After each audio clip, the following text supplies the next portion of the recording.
Hello friends, welcome my YouTube channel club tutorial Saran. दोस्तों, आज के इस वीडियो में आप सभी को हम बिहार बोर्ड कक्षा 7 का साइंस का चैप्टर नंबर 3 हीट यानी उष्मा का प्रश्न उत्तर करवाने वाला हूं।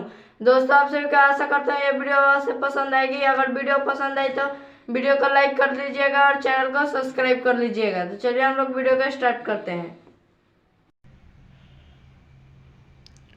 दोस्तों, हमारा पहला क्वेश्चन देखिए क्या दिया गया है। यहाँ पे 1 नंबर क्वेश्चन दिया है, उष्मा चालक और उष्मारोधी में अंतर स्पष्ट कीजिए। तो यहाँ पे हमें क्या करना है, जो उष्मा चालक है और उष्मा रोधी में है, इन दोनों में हमें डिफरेंस बताना है। तो चलिए हम लोग यहाँ पे आंसर पहले इसका हम लोग देखते हैं। तो आंसर में हम लोग यहाँ पे देखिए, उष्मा चालक और उष्मारोधी में निम्नलिखित अंतर है। यहाँ पे उष्मा चालक और उष्मारोधी के अंतर को यहाँ पे लिख दिया गया है। यहाँ पे उष्मा चालक के बारे में लिखा गया है और यहाँ पे उष्मारोधी के बारे में लिखा गया है। तो यहाँ पे देखिए, पहले हम लोग उष्मा चालक को पढ़ते हैं। जो पदार्थ अपने से होकर उष्मा को एक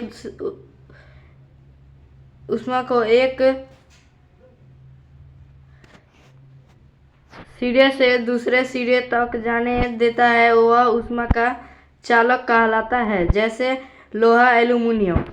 अब यहाँ पे देखिए, यहाँ पे बताया गया है, वह पदार्थ जो एक उष्मा को एक सिरे से हो दूसरे सिरे तक आसानी से जाने देता है, उसे क्या कहा जाता है, उसे हमें उष्मा का चालक कहते हैं।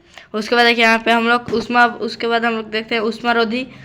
जो पदार्थ अपने से होकर उष्मा को एक सिरे से दूसरे सिरे तक नहीं जाने देता है, उसे उष्मारोधी कहते हैं, जैसे लकड़ी, प्लास्टिक इत्यादि। अब देखिए यहाँ पे, अब इनमें अंतर क्या हुआ, यहाँ पे बताया गया है, जो उष्मा का चालक है वह एक जगह से दूसरे जगह तक, एक सिरे से दूसरे सिरे तक उष्मा को जाने देता है, और जो उष्मारोधी है वह एक सिरे से दूसरे सिरे तक उष्मा को नहीं जाने देता है। चलिए हम लोग दूसरा 2 नंबर प्रश्न दिया गया है, डॉक्टरी थर्मामीटर एवं प्रयोगशाला थर्मामीटर के कार्य एवं बनावट को बताइए। अब हमें यहाँ पे क्या दिया गया है, डॉक्टरी थर्मामीटर और लेबोरेटरी थर्मामीटर का हम लोग कार्य को बताना है। तो चलिए हम लोग अपना आंसर देखते हैं। डॉक्टरी थर्मामीटर एक लंबी बारीक तथा समान व्यास की कांच की नली होती है। और देखिए, जो डॉक्टरी थर्मामीटर है वो एक बाहरी लंबी सी एक सामान्य व्यास वाली कांच की नली होती है, जिसके एक सिरे पर बल्ब लगा होता है। बल्ब में पारा भरा होता है। बल्ब गर्म होने पर पारा ऊपर की ओर चढ़ता है। जो बल्ब है उसमें पारा भरा रहता है, और जो वो बल्ब गर्म होता है तो जो पारा है वो ऊपर की ओर चढ़ता है। नली पर स्केल बना होता है। नली में जो है उसमें क्या बना होता है, स्केल बना होता है। यह स्केल 0 डिग्री सेल्सियस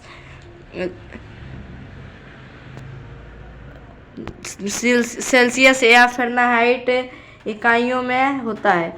और जो ये स्केल है वो किन किन में होता है, या तो सेल्सियस में होता है या फिर फ़ारेनहाइट में होता है। देखिए, निम्न बिंदु 35 डिग्री सेल्सियस और उच्च बिंदु 42 डिग्री सेल्सियस या 94 डिग्री फ़ारेनहाइट या 108 डिग्री फ़ारेनहाइट तक चिड़ित रहता है। अब देखिए, यहाँ पे बताया गया है, जो ये हमारा डॉक्टरी थर्मामीटर है, यह कितने से कितने तक का माप सकता है, ताप माप लेता है। निम्न बिंदु मतलब सबसे कम से कम तापमान 35 डिग्री सेल्सियस से या उच्च तापमान 42 डिग्री सेल्सियस तक के अंदर को माप सकता है, या फिर 94 डिग्री फ़ारेनहाइट से 108 डिग्री फ़ारेनहाइट तक ये नाप सकता है। इससे मानव का तापमान मापते हैं। इससे क्या होता है, जो मानव है उनका तापमान मापा जाता है। अब आगे हम लोग पढ़ने वाले हैं प्रयोगशाला थर्मामीटर के बारे में पे। अब देखिए, प्रयोगशाला थर्मामीटर बनावट डॉक्टरी थर्मामीटर के समान है। जो प्रयोगशाला थर्मामीटर है उसका बनावट जो है वो कैसा है, डॉक्टर थर्मामीटर के जो है वो क्लिनिकल थर्मामीटर के समान है। सिर्फ स्केल के अंतर रहता है। सिर्फ उसमें क्या होता है, स्केल में डिफरेंस रहता है। इसका स्केल सेल्सियस में इसका स्केल सेल्सियस में अगता रहता है। निम्न बिंदु 10 डिग्री सेल्सियस और उच्च बिंदु 110 डिग्री सेल्सियस अंकित रहता है। और इनमें क्या होता है, ये जो है वो जो हमारा लेबोरेटरी थर्मोमीटर है वो केवल सेल्सियस में ही मापा जाता है। और ये कम से कम 10 डिग्री सेल्सियस से लेकर उच्च ज़्यादा से ज़्यादा 110 डिग्री सेल्सियस तक का तापमान बता सकता है। इसके बाद देखिए, जब तक पारा स्थिर ना हो जाए तब तक थर्मामीटर को सीधे स्थिर रखना चाहिए। और जब तक जो किसी भी हम लोग वस्तु का किसी भी वस्तु का हम लोग तापमान माप रहे हैं, तो जब तक वो जो हमारा पारा होता है, जो हमारा थर्मामीटर का पारा होता है, जब तक वो शांत ना हो जाए तब तक हमें क्या करना है, हमें उसको क्या करना है, हिलाना डुलाना नहीं है, उसे स्थिर सीधे रखना है। अब हम लोग देखिए, हम लोग तीसरा प्रश्न क्या बोल रहा है, सर्दियों में एक मोटे कपड़े की अपेक्षा उसी मोटाई के कई परतों वाला वस्त्र अधिक गर्मी प्रदान करता है, क्यों? अब हमें बताना है यहाँ पे, सर्दियों में एक मोटे कपड़े के अपेक्षा उसी मोटाई के 2 परतों वाले अधिक गर्म जो कपड़े हैं वो अधिक गर्म क्यों देते हैं। तो चलिए हम लोग आंसर देखते हैं। सर्दियों में हमारा शरीर गर्म रहता है। जो सर्दी है उनमें सर्दियों में हमारा शरीर क्या होता है, वो गर्म रहता है। वातावरण के ताप से शरीर का ताप बाहर ना जाए, इसके लिए मोटे ऊनी कपड़े पहनते हैं। और वातावरण के जो है, जो शरीर से हमारे वातावरण के ताप से हमारा शरीर का जो ताप है वो दोनों एक साथ ना हो जाए, हमारे शरीर का जो ताप है वो हमारे शरीर से बाहर ना जाए, इसलिए हम लोग क्या करते हैं, एक मोटे ऊनी कपड़े पहनते हैं। मोटे मोटे ऊनी कपड़े हम लोग पहनते हैं। फिर भी ठंड लगती है, फिर भी हमें क्या होता है, ठंड लगती है। लेकिन जब 2-3 समान मोटाई के कपड़े पहनते हैं तो 2 कपड़े के बीच हवा होती है। उसके बाद देखिए, लेकिन हम लोग जब 2 या फिर 3 उसी मोटाई के जो कपड़े पहन लें तो हमें कम ठंडा लगता है, क्योंकि उसके अंदर उसके बीच में क्या होता है, हवा होता है, जो ऊष्मा का कुचालक होता है। और जो हवा होता है वो क्या होता है, ऊष्मा का कुचालक होता है। अंततः हमारे शरीर से ऊष्मा बाहर नहीं जाता है और हमें ठंडा नहीं लगती है। और देखिए, जो हवा है वो इन दोनों के बीच में जो हवा है वो ये 2-3 कपड़े के बीच में हवा जो रहता है वो वहाँ पे फंस जाता है और ऊष्मा को बाहर नहीं निकलने देता है। इससे हमें ठंड नहीं लगती है। चलिए हम लोग पढ़ते हैं। हम लोग 4th हमारा क्वेश्चन क्या दिया गया है, गर्म जलवायु वाली जगहों पर घरों को उजले रंग से रंगने की सलाह क्यों दी जाती है। अब बताया, यहाँ पे पूछा जा रहा है, जहाँ का वातावरण, जहाँ का जलवायु गर्म होता है वहाँ के घरों को उजले रंग से रंगने की सलाह क्यों दी जाती है। तो चलिए हम लोग इसका आंसर देखते हैं। उजला रंग के कारण घर कम गर्म होता है, और उजला रंग के कारण जो घर है वो क्या होता है, वो कम गर्म होता है।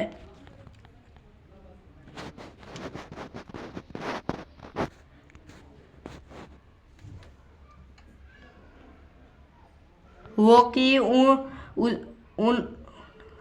उजला रंग अधिकांश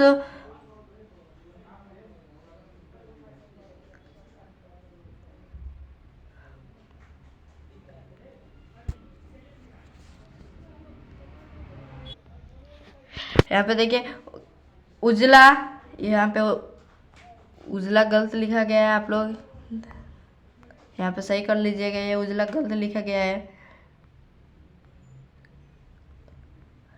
उजला रंग अधिकांश उष्मीय विकिरण को प्रवर्तित कर देता है। और जो देखिए, उजला रंग जो है वो क्या करता है, उष्मीय विकिरण को प्रवर्तित कर देता है, मतलब उसको शांत अपने ऊपर ले लेता है और ज़्यादा प्रभावित नहीं, अंदर जो दीवार है वो ज़्यादा दीवारों को ज़्यादा गर्म नहीं कर पाते हैं। ऊष्मीय विकिरण को परिवर्तित होने से घर कम गर्म होता है, और जो ऊष्मीय विकिरण है वो जब परिवर्तित हो जाते हैं तो हमारा जो घर है वो कम गर्म होता है, या फिर घरों का दीवार जो है वो हमारे कम गर्म होते हैं, और हमें उतना गर्मी महसूस नहीं होती है, और हमें आराम मिलता है, और जो है हमें क्या होता है, आराम मिलता है। इसलिए गर्म जलवायु वाली जगहों पर घरों के उजले रंग से रंगने की सलाह दी जाती है। इसलिए गर्म जलवायु वाले जगहों को उजले रंग से गर्म जलवायु वाले जगहों पर जो घर बने होते हैं उनको उजले रंग से रंगने की सलाह दी जाती है। फिर देखिए हमारा 5 नंबर प्रश्न क्या बोल रहा है। यहाँ पे हमारा 5वां प्रश्न दिया गया है। यहाँ पे कॉलम क से कॉलम ख के शब्दों का मिलान कीजिए। यहाँ पे कॉलम क दिया गया है, यहाँ पे कॉलम ख दिया गया है, इनमें हमें शब्दों का क्या करना है, मिलान करना है। चलिए हम लोग पहले मिलान करते हैं। गहरे रंग का कपड़ा पसंद करते हैं, तो हम लोग गहरे रंग का कपड़ा कब पसंद करते हैं, दिन में या फिर सर्दियों में, रात में या फिर गर्मियों में। तो हम लोग क्या करते हैं, तो हम लोग गहरे रंग का कपड़ा किस दिन पसंद करते हैं, हम लोग तो सर्दियों में पसंद करते हैं। समुद्र समीर बहने का समय, जो समुद्र समीर कब बहता है तो वो हमारा जो है वो दिन में बहता है। हल्के रंग के कपड़े पहनने का समय, हल्के रंग का जो कपड़ा है हम लोग कब पहनते हैं, उसे हम लोग क्या कब पहनते हैं, गर्मियों में पहनते हैं। थल समीर चलने का समय कब है, रात में। जो थल समीर है वो क्या कब चलता है, तो वो रात में चलता है। फिर हमें देखिए 6 नंबर प्रश्न दिया गया, सही उत्तर पर चिन्ह लगाइए। यहाँ पे 6 नंबर प्रश्न का हमें उत्तर देना है। इसमें कुछ प्रश्न दिया गया है, इनमें हमें क्या करना है, इनका हमें उत्तर देना है। चलिए हम लोग देखते हैं हमारा क्वेश्चन क्या है। फर्स्ट नंबर क्वेश्चन दिया गया है, 1 लीटर जल जिसका तापमान 0 डिग्री सेल्सियस हो तथा 1 लीटर जल जिसका तापमान 40 डिग्री सेल्सियस हो को आपस में मिला दें। यहाँ पे देखिए दोनों को, यहाँ पे होगा दोनों को आपस में यहाँ पे क्या करना है, मिला देना है, तो पूरे जल का तापमान होगा। तो देखिए यहाँ पे कहा क्या जा रहा है, एक आपको क्या करना है, 0 डिग्री सेल्सियस वाला 1 लीटर पानी लेना है।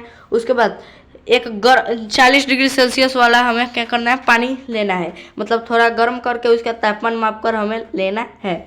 उस दोनों को क्या करना है, आपस में मिला देना है। उसके बाद बताना है हमें कि वो पूरा जल जो है वो कितना गर्म होगा। यहाँ पे हमारा ऑप्शन दिया गया है,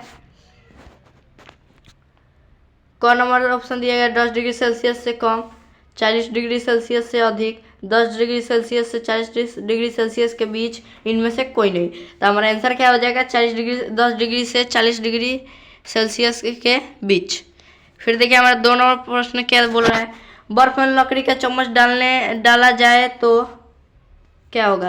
अब हमें बताना है, यहाँ पे बर्फ में अगर हम लोग लकड़ी का चम्मच डालेंगे तो क्या होगा, चालक के कारण दूसरा सिरा ठंडा हो जाएगा, चालक के कारण गर्म हो जाएगा, कुचालक होने के कारण कोई प्रभाव नहीं पड़ेगा, या फिर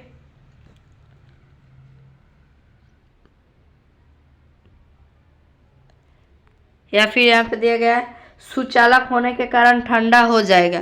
तो हमारा यहाँ पे आंसर क्या हो जाएगा, देखिए यहाँ पे होगा हमारा आंसर, कुचालक के होने के कारण कोई प्रभाव नहीं पड़ेगा, क्योंकि जो लकड़ी है वो क्या होता है, वो कुचालक होता है, ऊष्मा का कुचालक होता है।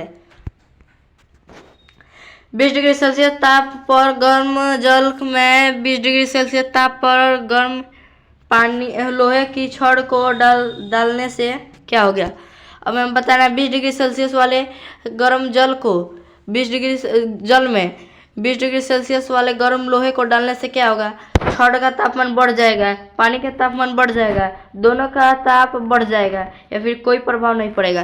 तो यहाँ पे क्या होगा, दोनों में यहाँ का इसका आंसर हो जाएगा कोई प्रभाव नहीं पड़ेगा, क्योंकि जब दोनों को एक साथ मिलाया जाएगा तो कोई प्रभाव नहीं पड़ेगा। तो इसी के साथ ही हमारा क्वेश्चन आंसर का वीडियो खत्म होता है और हमारा ये पार्ट भी खत्म होता है। अगले वीडियो में इसके आगे वाले पार्ट को हम पढ़ाएंगे। आशा करूँगी ये वीडियो आप सभी को अवश्य पसंद आई होगी। अब वीडियो पसंद आई हो तो वीडियो को लाइक कीजिएगा और चैनल को सब्सक्राइब कर लीजिएगा। तो चलिए हम लोग अगले वीडियो में मिलते हैं। धन्यवाद।